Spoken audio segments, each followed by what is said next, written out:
অদ্ভুত এক কাণ্ড ঘটেছে ব্রাজিলের ফুটবলে। করিতিবা ও সাপেকোয়েন্সের ম্যাচে গোল করা ফুটবলার উদযাপন করতে গিয়ে বিজ্ঞাপনের বোর্ড টপকে পড়ে যান টানেলের গর্তে। জাসি মারানহাও নামের সেই ফুটবলার গোল করেই শুরু করেন উদযাপন। আর তখনই ঘটে এই ঘটনা। অদ্ভুত ঘটনা ঘটেছে বিআর যাচাই করে গোল বাতিলের সিদ্ধান্ত আসাটা। গোল করে উল্লাসিত ডিফেন্ডার জাসি মারানহাও। গোল করার পর বিজ্ঞাপন বোর্ড লাফিয়ে পেরিয়ে যাওয়ার চিন্তা করেন তিনি, কিন্তু এর পেছনে যে স্টেডিয়ামের টানেলের প্রবেশপথ তিনি সেটা বুঝতে পারেননি। বোর্ড পার হওয়ার সঙ্গে সঙ্গেই ভারসাম্য হারিয়ে নিচে পড়ে যান এই ডিফেন্ডার। কয়েক সেকেন্ডের জন্য ক্যামেরার আড়ালে চলে যান তিনি।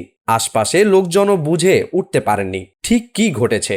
দেশের নাম্বার 1 ট্রেডিং অ্যাপ নিফটি ফার্স্টে পাচ্ছেন ট্রেডিং এর সব সুবিধা, dual exchange access, company analysis, portfolio তৈরি করা সহ আরও অনেক ইউনিক ফিচারের সাথে ট্রেড করতে ডাউনলোড করুন এক্ষুনি। তবে তার দুর্ভাগ্য সেখানেই শেষ হয়নি।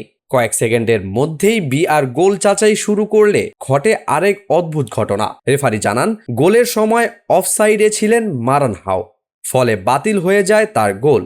অর্থাৎ যে গোল উদযাপন করতে গিয়ে টানেলে পড়ে গেলেন, শেষ পর্যন্ত তিনি স্কোরবোর্ডেই জায়গা পেল না।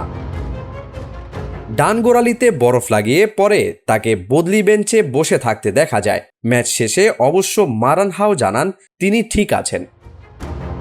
করিতিবার ঘরের মাঠ কুতো পেরেইয়া স্টেডিয়ামে এর আগেও একই ধরনের ঘটনা ঘটেছিল।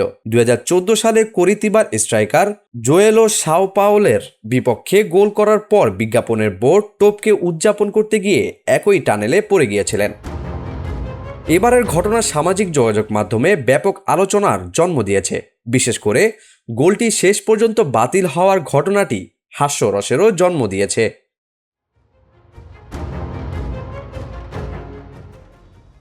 নিফটি ফার্স্টের সাথে ট্রেড করুন যে কোনো জায়গা থেকে।